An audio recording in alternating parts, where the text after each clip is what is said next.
L'accompagnement des enfants en contexte de TDC doit souvent en revenir à cette habileté-là qui présente des difficultés.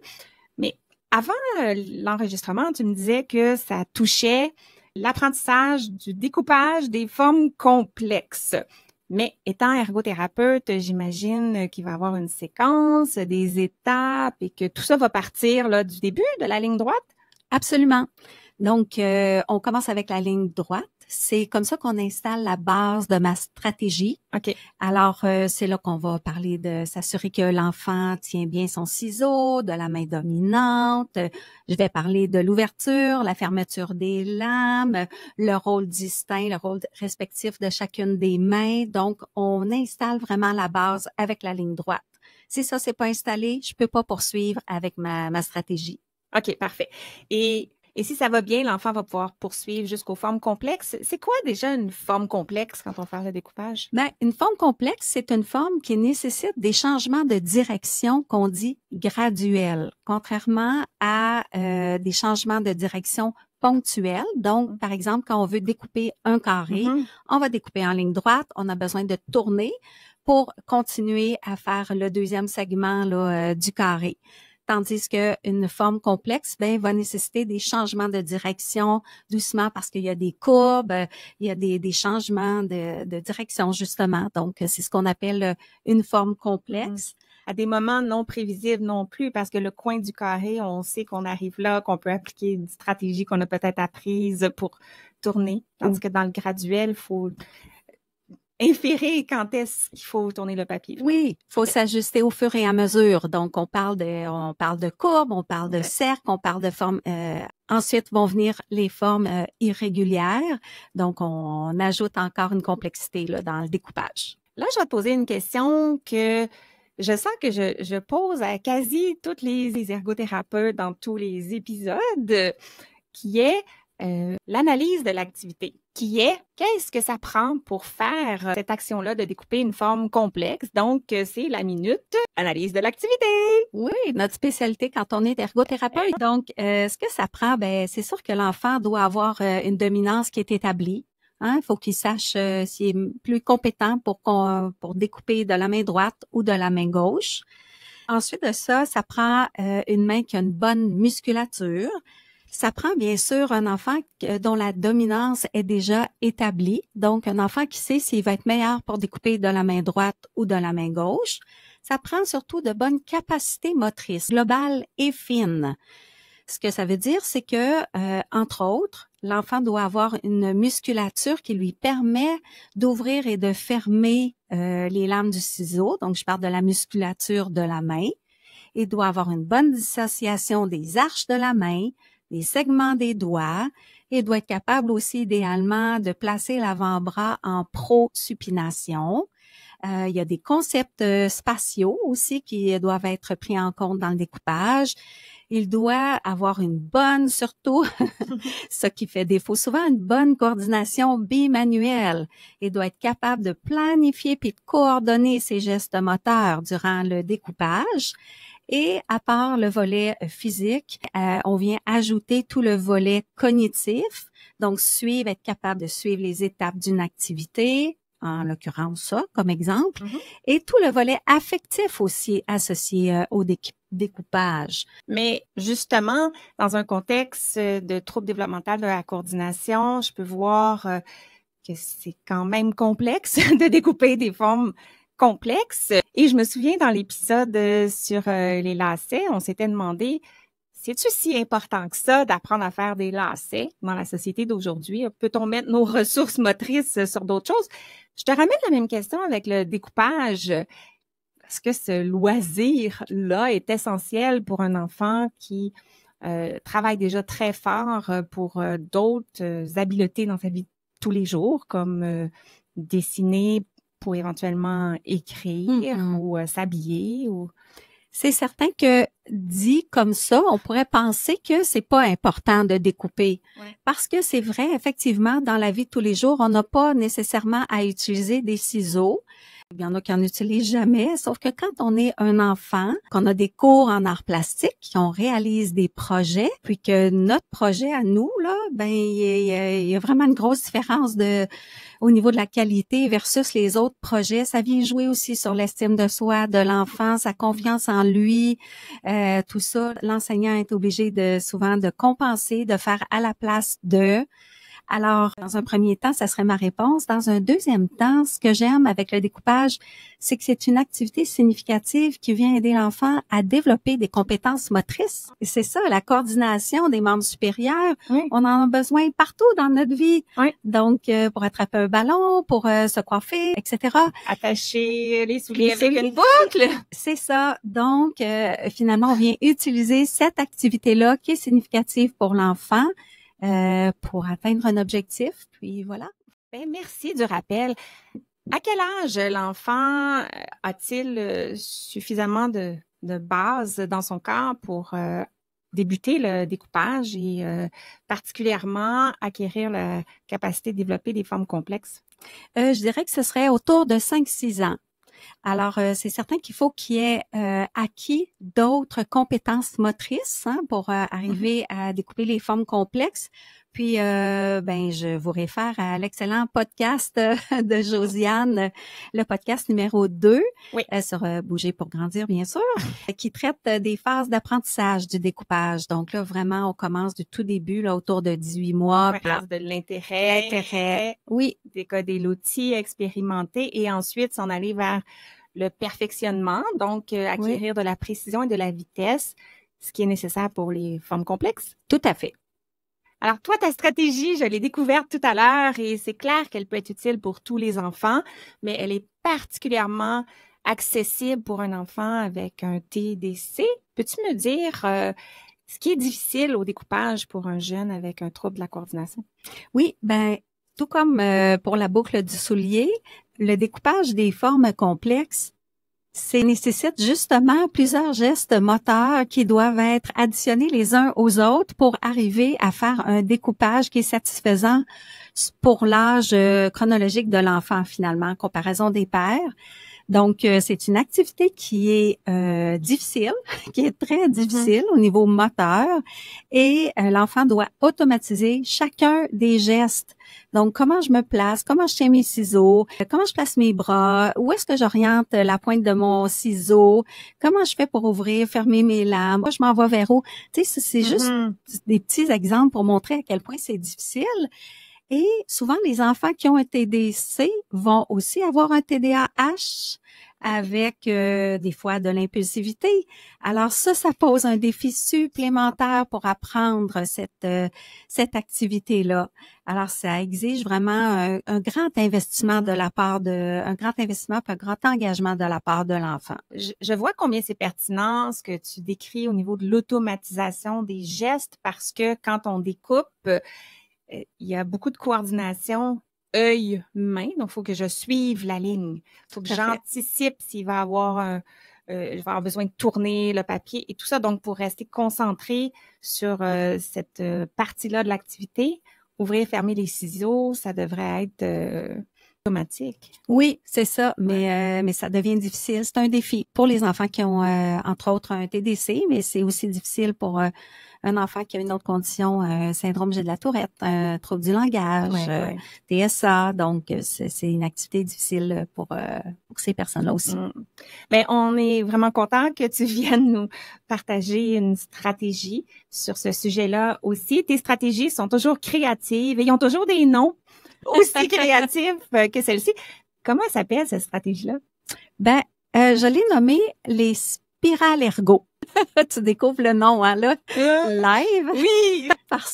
Pourquoi? Parce que j'imagine que ça va être ta deuxième question. Ça s'en venait, là. Oui, c'est ça. Donc, le découpage qu'il y a à effectuer, ce sont des spirales que j'ai développées. Et je trouvais ça important que le terme ergo soit dans le titre. Pourquoi? Parce que l'enfant a souvent besoin d'un petit coup de pouce supplémentaire d'une professionnelle comme un ergothérapeute parce que, comme je disais, c'est une activité complexe. Donc, on doit faire vraiment une bonne analyse de l'activité pour découvrir quels sont les points d'échec de l'enfant, quelles sont ses forces, où est-ce que je vais intervenir pour faire de la découverte guidée ou autre. Alors, je trouvais ça important que la professionnelle soit reconnue dans le découpage. Mais c'est le fun à dire aussi, spirale ergo. Oui, c'est ça. Donc, pour les enfants, ça donne un nouveau sens aussi. Oui. On apprend à découper. C'est ludique. Ouais, exactement. Typique Exact. de l'ergothérapie. OK, ben on est prêt. En tout cas, moi, je suis prête à apprendre ta stratégie et c'est un bon moment pour peut-être dire qu'on a filmé ta stratégie aussi parce que là, tu vas la décrire et référez-vous aux notes sous le podcast là, pour un lien pour aller voir Christiane en action nous démontrer la stratégie qu'elle va vous présenter. Donc, il s'agit, comme je le disais, de spirales, d'où le nom spirale ergo. Et les spirales ont à peu près 8 cm dans le diamètre le plus grand vers le plus petit 2 cm. Et le trait, il y a un trait noir assez large, peut-être 4-5 mm.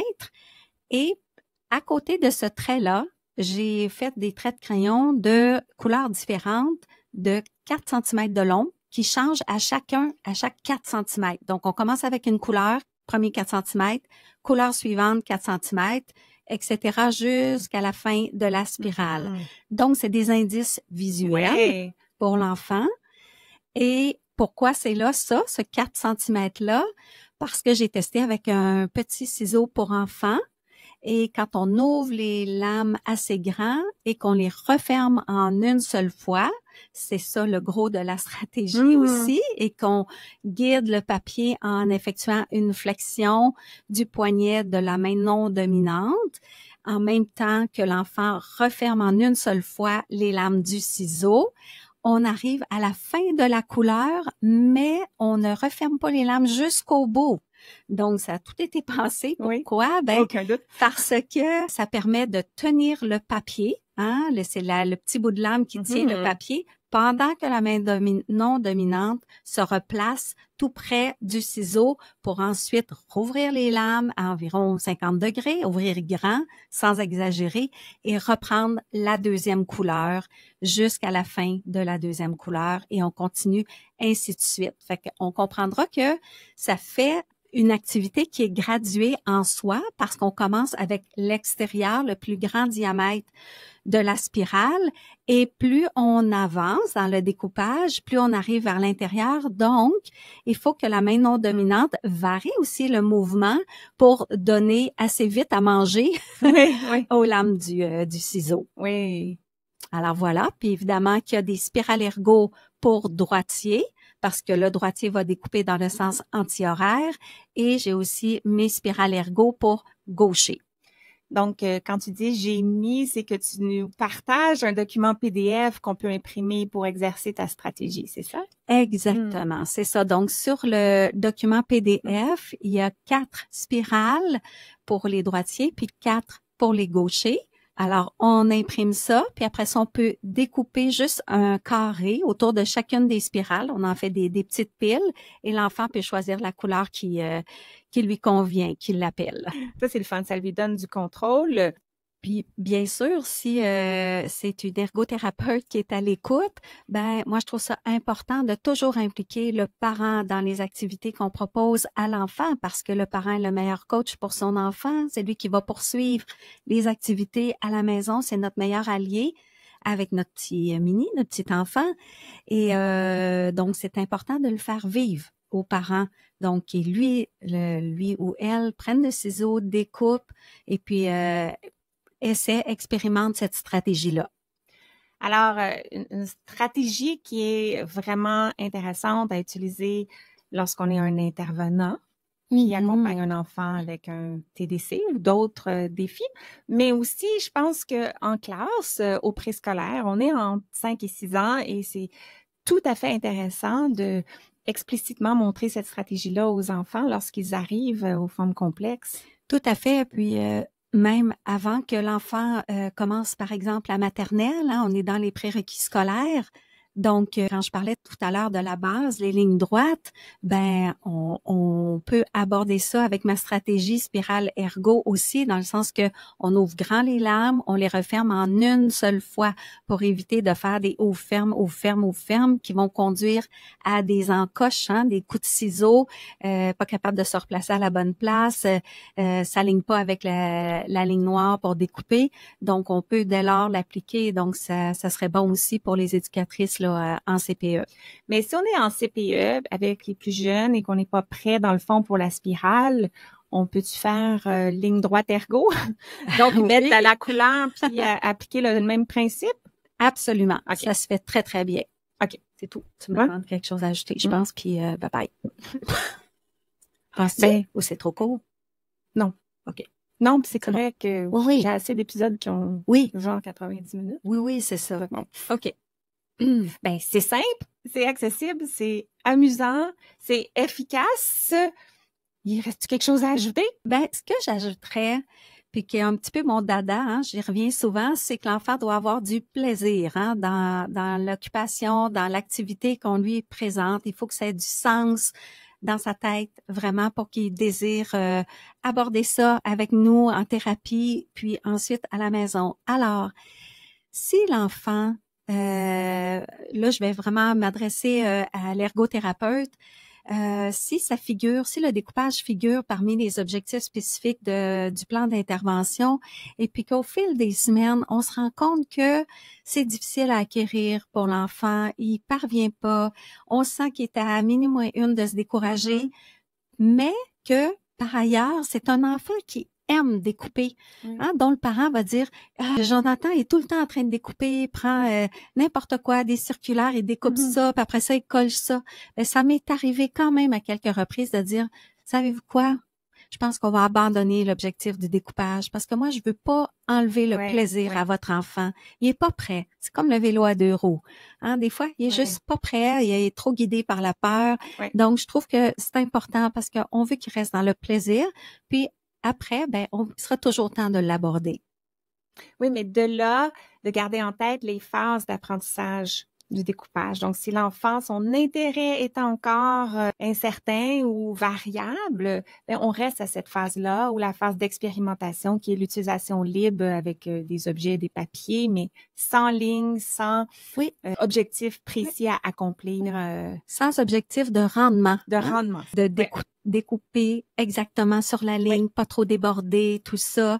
Fait que, en fait, c'est qu'on veut pas, on veut pas qu'il y ait un risque d'échec. Donc, on est dans le processus.